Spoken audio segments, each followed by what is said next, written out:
Hi everybody, Mrs. Stotz-Mason here. I am here to show you a couple tips with your district Gmail and also Google Classroom. So just navigating through those and finding some of the helpful settings that will hopefully make your classes a little bit easier for you. So as you can see, I have the district web page up, and I also have a tab with just Google up.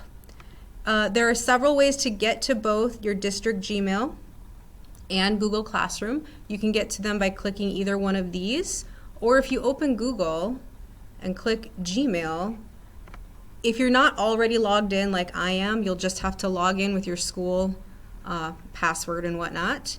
And this is the basic Gmail setup, and I want you to notice a couple things. So we have bold messages and we have not bold messages.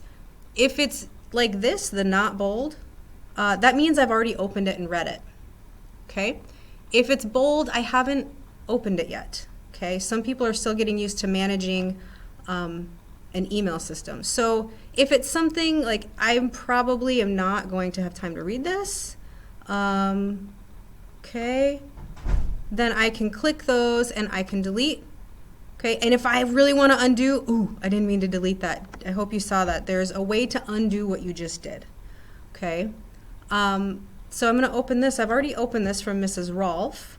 And if I want to reply to her, I can, you see there's the reply button, or I can do the more, reply to her, or I can reply to all of those people. I don't need to reply to everybody. I'm just going to reply to Mrs. Rolfe. Okay, I can just say, thank you so much. Send. Okay, so that's Mrs. Rolfe and I communicating back and forth.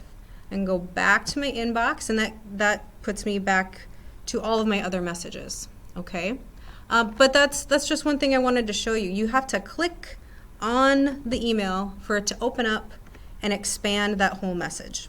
Okay, if you know what, I don't have time to read this, but I really want to read it later, I can go back to my inbox.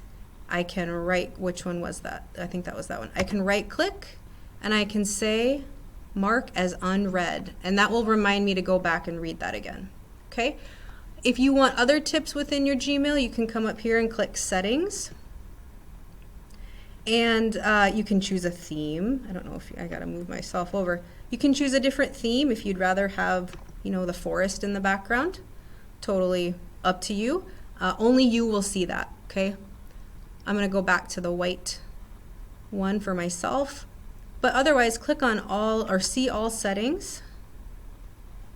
And I'm not gonna go through each and every one of these, but this is where you can decide certain things for your own Gmail system. So my default is going to be just to reply to the person.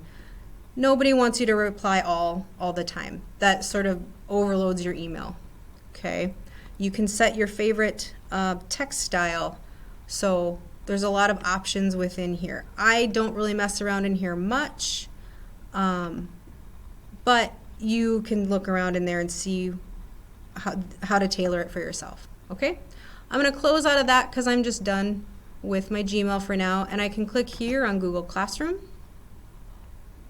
Another way to get to it is to click on the waffle, and there it is, Google Classroom, okay? But tips for managing these, go over here to the hamburger. I call this the hamburger. Lots of food related things. Go scroll all the way down to settings again.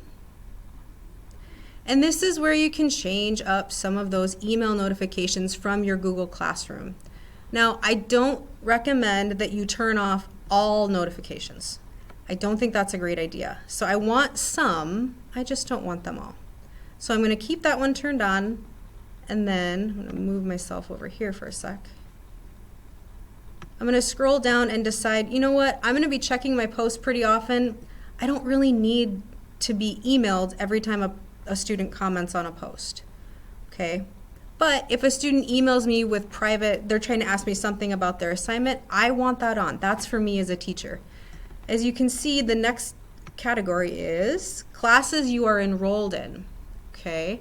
You may not want to be notified every time work is returned or when a grade is posted, because you can always go and check those grades yourself. There are other ways to get that information. Due date reminders, if you never ever have forgotten a due date in your life, you can click that off. If you would appreciate a reminder now and then, I would keep that one on. That's my bit of advice. And then there are some settings for the teacher view as well. So that's just a brief tour.